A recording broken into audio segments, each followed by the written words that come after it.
Irmãos amados, hoje nós vemos muitas pessoas chegando a esse corredor estreito e escuro por causa de conflitos conjugais ou decepção amorosa. Eu já lidei com situações assim e tive a dor de não conseguir sucesso e ver pessoas a quem eu acompanhei de perto, orando, visitando, acabando ceifando a sua própria vida.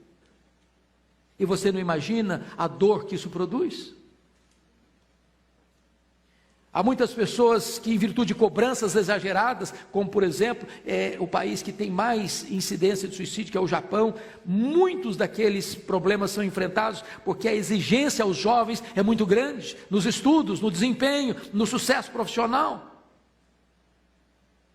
Eu estive numa das capitais do Nordeste, onde se diz ter a maior incidência de suicídio, e uma pessoa de lá me disse o seguinte: a maior índice de suicídio está hoje na melhor escola dessa cidade, porque a concorrência, a competição é enorme, e essa concorrência e essa competição leva a esses jovens adolescentes a uma pressão tal, que se eles não conseguem alcançar esse alvo, eles tiram a sua vida.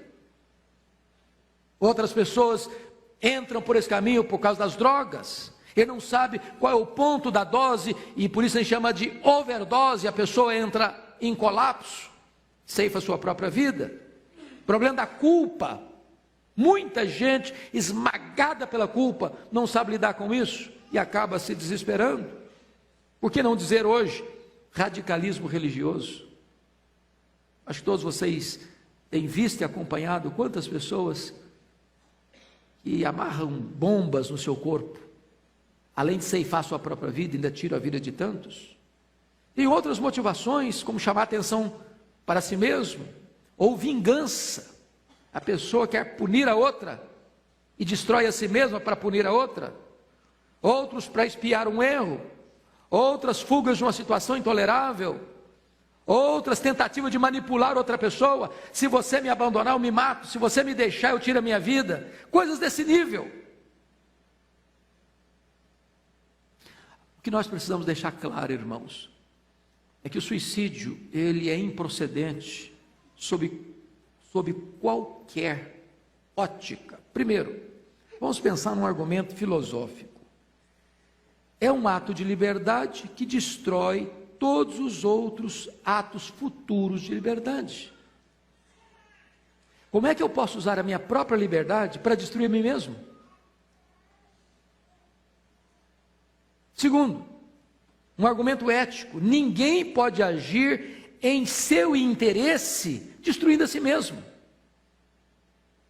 Terceiro, um argumento teológico: quando uma pessoa chega a esse ponto, ele está dizendo o seguinte: nem Deus resolve o meu problema. Portanto, é um ato de incredulidade. Segundo, é um ato de egoísmo exacerbado. Porque nesse momento a pessoa é levada a pensar que ela é um peso, que ela é um fardo, que se ela sair de cena o mundo melhora, a família melhora, os amigos melhoram. E isso é uma leitura errada, isso é uma leitura desfocada da realidade dos fatos. Nós não somos uma ilha, nós não somos donos de nós mesmos, nós não temos poder para contrariar o projeto e o propósito de Deus. E mais, é uma quebra dos dois maiores mandamentos: amar a Deus e amar ao próximo.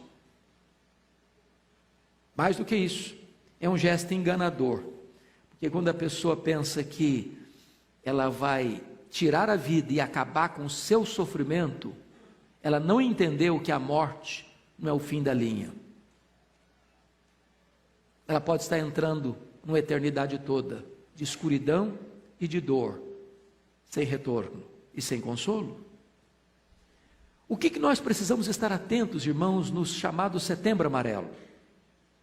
É que existem mitos que precisam ser desfeitos. Primeiro mito: cão que late não morde.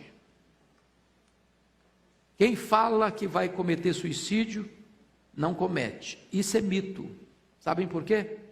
80% das pessoas que tiraram a sua vida deram fortes sinais que iriam fazer isso.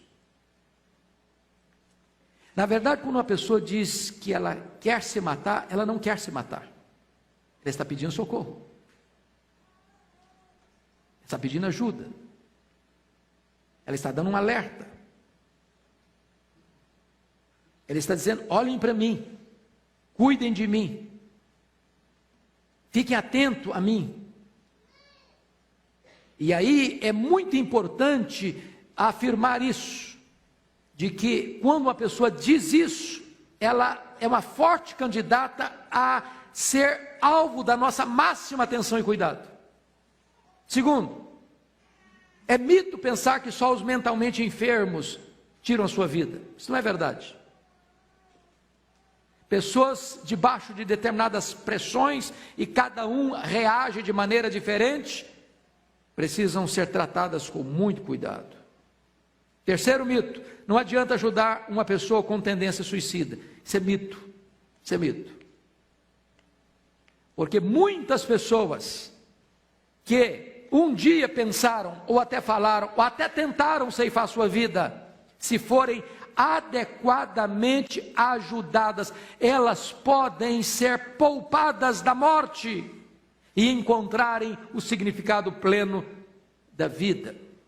Quarto, só uma pessoa sem temor de Deus tira a sua vida. Isso também não é verdade.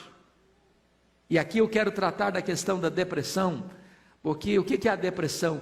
É um momento em que a pessoa chega no estágio tal, que mesmo ele sendo um crente, ele perde o seu siso, ele perde a sua capacidade de gerenciar sua própria vida, e nesse momento de vulnerabilidade, ele pode atentar contra a própria vida. Então, o que é que nós poderíamos fazer como igreja? Primeiro, irmãos, tratar preventivamente. Ficar atento a isso como família.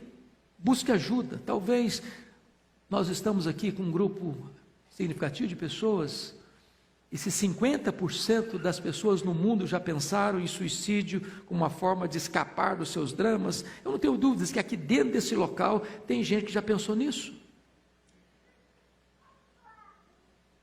O que fazer? E a resposta é: busque ajuda. Busque ajuda. Nenhum de nós é autossuficiente. Nenhum de nós tem todos os recursos necessários para enfrentar as lutas. Nós precisamos de um ombro amigo, nós precisamos de alguém para quem abrir o coração, nós precisamos de alguém em quem confiamos. Diz o seguinte: eu preciso de ajuda, fica perto de mim, me orienta, me ajuda, me socorra, me consola, ore por mim, esteja do meu lado. Segunda coisa, desabafe. Nós vamos acumulando, irmãos, muita fuligem na alma. Nós vamos ajuntando muitas coisas que vão nos sufocando, vão nos entupindo de angústia e de dor. Terceiro, corrija o foco da sua vida. Preste atenção nisso, irmãos. Viktor Frankl, que ficou preso num campo de concentração e que escreveu obras preciosíssimas como o livro Em Busca de Sentido, disse que poucas pessoas tiraram a sua vida nos campos de concentração. Sabem por quê? Eles estavam lutando para sobreviver.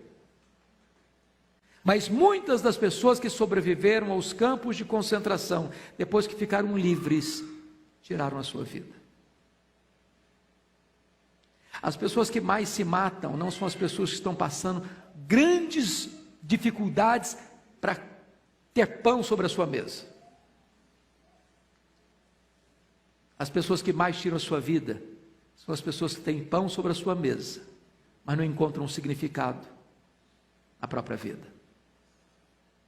Nós vivemos uma geração que tem muito acesso a bens de consumo, mas muitas vezes as coisas não preenchem o vazio do coração. Nós estamos vivendo a época dos truques perigosos, onde em redes de internet, adolescentes encorajam uns aos outros em rede a tirar a própria vida. E escolas de São Paulo e do mundo lidam certamente com essa pressão.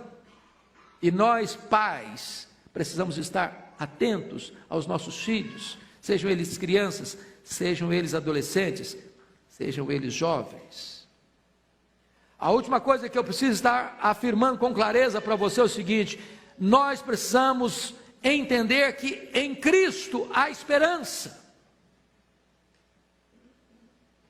Há esperança para os desesperançados. Aquele que caiu numa desgraça moral. Há esperança para ele. Aquele que talvez hoje se sente prisioneiro de drogas, de vícios, de qualquer ordem, a esperança, a libertação, a cura, a retorno, a perdão, a recomeço.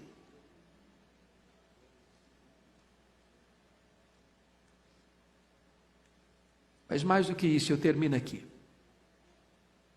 Se a igreja amanhã tiver que lidar com algum drama desta ordem, nós precisamos, como igreja, ser uma comunidade terapêutica para a família.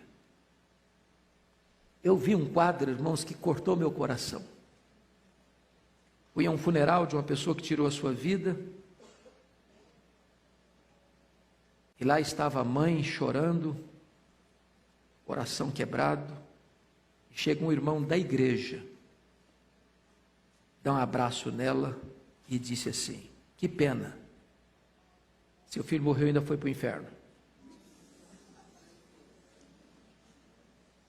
Essa pessoa faria um bom trabalho se ficasse calada.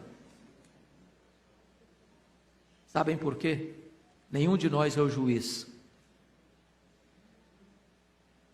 Eu posso lhes garantir que o suicídio não é o pecado imperdoável. Eu posso lhes dizer que um crente, se ele não for bem acompanhado num processo de depressão, ele pode chegar a esse ponto. E nós não somos daqueles que creem que todo suicida é discípulo de Judas Iscariotes. Nem a morte pode separar alguém do amor de Deus que está em Cristo Jesus. Nem os loucos errarão o caminho. Não estamos com isso dizendo que então o suicídio é justificável. Não, não é. Mas nenhum de nós tem competência de se assentar na cadeira de juiz e determinar, foi para o inferno. Só Deus sabe isso. O Senhor conhece os que lhe pertencem. Nosso papel como igreja é assistir, é consolar, é estender o braço, é chorar com o que chora, é socorrer os aflitos. Que Deus nos ajude a sermos uma comunidade terapêutica e uma comunidade de esperança. No Evangelho, a solução para o homem, os seus dramas, para as suas dores, para as suas mais profundas angústias. Vamos ficar em pé e vamos orar.